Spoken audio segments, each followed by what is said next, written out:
बिस्मिल्लाहिर्रहमानिर्रहीम। अज़ीज़ तलबा व तालिबात, अस्सलामु अलैकुम व रहमतुल्लाहि व बरकातुहू।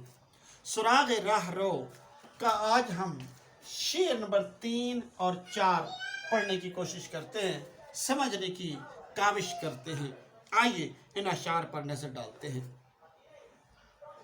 गुबारे राह निशान है किसी तगो पाँव का, यकीन होता है नक्शे कदम से राह रो का। सनम तराश न हो तो सनम नहीं बनता, कदम न हो तो निशाने कदम नहीं बनता। अल्फाज के मानी देखते हैं, उसके बाद मफ़हूम को समझने की कोशिश करते हैं। अल्फाज के मानी आपको अल्फाज बिल्कुल सामने नज़र आ रहे हैं। आई होप कि आपके क्लियर हैं। गुबारे राह, रास्ते की धूल। गुबारे राह कहते हैं रास्ते की धूल। जब कोई गाड़ी कोई भी चीज़ सड़क से भाग कर जाती है तो वहाँ पर धूल उड़ती है, तो उसको कहते हैं गुबारे राह। दौड़ धूप या कोशिश, अलामतन इसका मतलब ये है। उसके बाद है नक्शे कदम, पाँव के निशान। राह नक्श निशान सबूत को कहते हैं और कदम पाँव को कहते हैं। उसके बाद राह रो, मुसाफिर। राह रो रास्ते के ऊपर रवां दवा चलने वाला, उसे कहते हैं मुसाफिर। सनम तराश, सनम कहते हैं बुत को, तराश कहते हैं तराशना खराशना बनाना, तो सनम तराश बुत तराशने वाला। सनम बुत को कहते हैं। निशान कदम पाँव के निशान को कहते हैं। निशान कदम पाँव के निशान को निशान कदम कहते हैं। अजीज तलबा व तालिबात, अब हम इसका मफहूम देखते हैं कि अशार में शायर ये कहते हैं कि गुबार राह किसी तहर्रुक की और किसी कोशिश की अलामत है। इसी तरह से जो बुत है, इसी तरह से जो बुत है वो इस बात की अलामत है कि बुत तराश मौजूद है, यानी बुत तराश के होने की अलामत है। ये इसका मफहूम है जो मैंने आपके सामने रखा है, समझाने की कोशिश की है। अब बात फिर वही आ जाती है अज़ीज़ तलबा व तालिबात, वही बात आ जाती है जहाँ कि पहली बात हमने क्या की है। पहली बात यह है कि गुबार राह निशान किसी तगो पाँव का। गुबार राह किस बात की अलामत है? किसी तगो पाँव की अलामत है, यानी कि किसी दौड़ धूप की अलामत है। रास्ते से हम भले उस वक्त वहाँ मौजूद ना हों, और रास्ते से अगर घोड़े दौड़ के गुजरे हों, बकरियों का रेवड़ गुजरा हो, वहाँ से गाड़ी गुजरी हो, कोई बाइक दौड़ती हुई गुजरी हो, तो वहाँ पर धूल उड़ती है और हम उस वक्त भले मौजूद भी ना हो और बाद में वहाँ पहुँचे, तो हम क्या कहते हैं? यहाँ से या गाड़ी गुजरी है, या बकरियों का रेवड़ गुजरा है, या घोड़े गुजरे हैं, या कोई चीज़ ऐसी गुजरी है जिसकी वजह से धूल उड़ी है। ये जो सबब है इसका कोई मुसब्बब भी है। तो गुबार राह अपने आप नहीं आती। इस आलमी असबाब में मैंने गुज़श्ता लेक्चर में आपको बताया था, कोई जो चीज़ ऑटोमेटिक नहीं बन जाती, अपने आप से नहीं बन जाती, उसको बनाने वाला कोई होता है। तो इस वजह से वो कहता है कि जो गुबार राह है ये किसी की तगो पाँव की अलामत है। जैसे कि मैंने आपको मानी बताया, कोई भाग की गुजरा है, किसी ने एक दो बातें फिर यहाँ पर आ गई। एक तो गुबार राह किसी मुतहर्रिक चीज की अलामत है, नंबर 1। नंबर 2 ये कि गुबार राह कि किसी ऐसे की अलामत बन गई है, किसी ऐसे के होने का सबूत है जो अपनी मंजिल की जाने बढ़ गया है, जो आगे और आगे और आगे चलता जा रहा है। दो बातें हैं कि गुबार राह जो है, मैं आपको समझाने की कोशिश कर रहा हूँ, उस नज़्म को समझिए, क्योंकि इसके आखिर में जो आखिरी अशार हैं वो इनसे बहुत ज़्यादा रिलेट कर रहे हैं, पिछले अशार से मुतालिक है। अगर आपको पहले अशार अच्छी तरह से समझ ना आए तो आखिरी शेर बिल्कुल नहीं समझ आएंगे। तो मैं इसे आपको बार बार बता रहा हूँ कि गुबार राह इस बात की अलामत है कि कोई और मुतहर्रिक चीज़ यहाँ मौजूद थी, थोड़ी देर पहले गुजरी है। दूसरी बात, गुबार राह इस बात की अलामत है कि कोई अपने मंजिल मकसूद के जानिब बढ़ गया है। और अगला शेर आप देखिए कि सनम तराश न हो तो सनम नहीं बनता।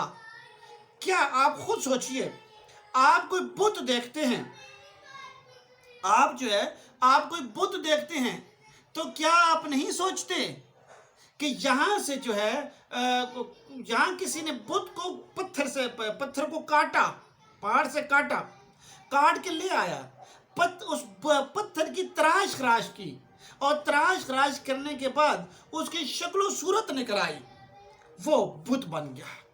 यानी बुत तराश की अलामत है। बुत जो है बुत तराश की अलामत है। एक तो ये, और अपने आप नहीं बन गया बुत, और बुत देख के हम कहते हैं इसके बनाने वाला मौजूद है। गुबार देख के हम कहते हैं गुबार उड़ाने वाला मौजूद है। हम निशान हिलाल नुमा देख के कहते हैं ये निशान हिलाल नुमा बनाने वाले मौजूद थे। हम रगड़ का निशान देकर कहते हैं इसके बनाने वाला सांप था।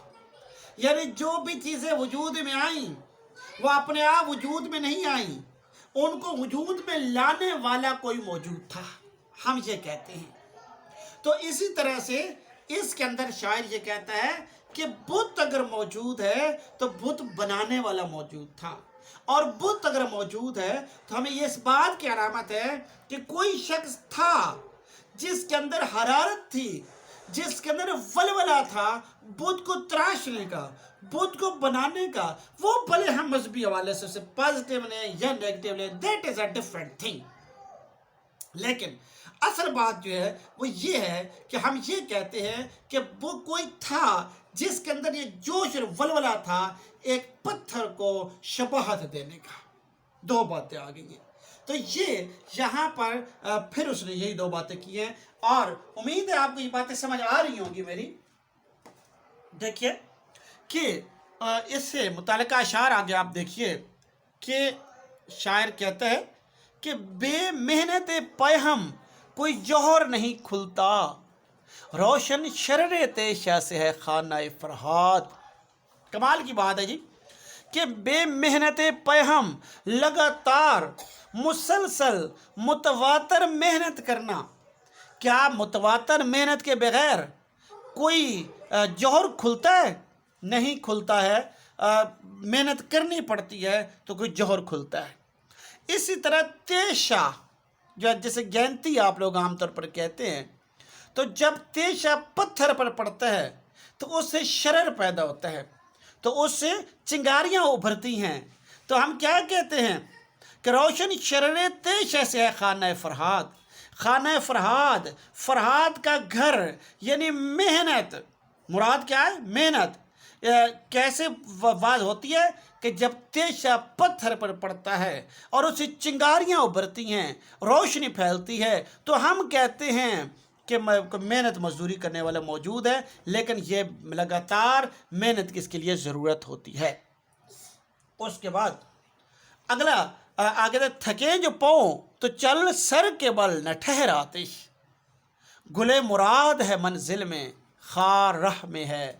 जी, तहर्रुक की अलामत, मेहनत की अलामत, आगे बढ़ने की अलामत, कि अगर थक जाओ, मतलब अलामतन बात की गई है, ज़ाहिर है आप सर के बाल तो नहीं चलेंगे, बहुत मेहनत करनी चाहिए। मुराद ये है कि आपके मंजिल के अंदर गुलाब के फूल पड़े हुए हैं, मंजिल मकसूद के ऊपर आप मंजिल मकसूद पर पहुंचकर आपको बहुत कुछ हासिल होने वाला है। तो गुले मुराद है मंजिल में, रास्ते में खार हैं, कांटे हैं, मसाइब हैं, मुसीबतें हैं, तकलीफ़ें हैं, लेकिन तहर्रुक को ना रोको, तगो पाओ को जारी रखो, आगे जाने को जारी रखो, पत्थर तराशने को जारी रखो, अपने तहर्रुक को ना रोको। और इससे अगला शेर आप देखिए, आपके सामने आ रहा होगा कि इस राह में मकाम बेमहल है, इस राह में मकाम बेमहल है, पोशीदा करार में अजल है। जो कहता है कि रुकना, मकाम ठहराओ एक जगह, वो दुरुस्त अमर नहीं है, रुकना दुरुस्त नहीं है, बेमहल है, बेमकसद है, आगे चलते चले जाओ, क्योंकि करार जहाँ आ गया, जहाँ ठहराव आ गया, جہاں جمود آ گیا اس کے اندر موت چھپی ہوئی ہوتی ہے۔ پوشیدہ کا معنی ہوتا ہے چھپا ہوا ہونا۔ اجل کہتے ہیں موت کو، کہ موت کس کے اندر چھپی ہوئی ہے؟ جمود کے اندر چھپی ہوئی ہے۔ تو شاعر ہمیں بتاتا ہے کہ آگے بڑھتے چلے جاؤ، آپ بھلے آپ جو ہے اپنے پیچھے آپ ہو، ممکن ہے کہ دھول چھوڑ جائیں، اپنے پیچھے ممکن ہے کہ آپ جو ہے کوئی نشان چھوڑ جائیں، جو بھی ہو تحرک جاری رکھو، بڑھتے رہو اور اپنے پیچھے اپنی لکیر اور اپنا ثبوت چھوڑ جاؤ۔ اللہ تعالیٰ عزیز طلباء و طالبات آپ کو اپنے حفظ و امان میں رکھے، دین و دنیا کی بھلائی عطا فرمائے۔ اللہ حافظ۔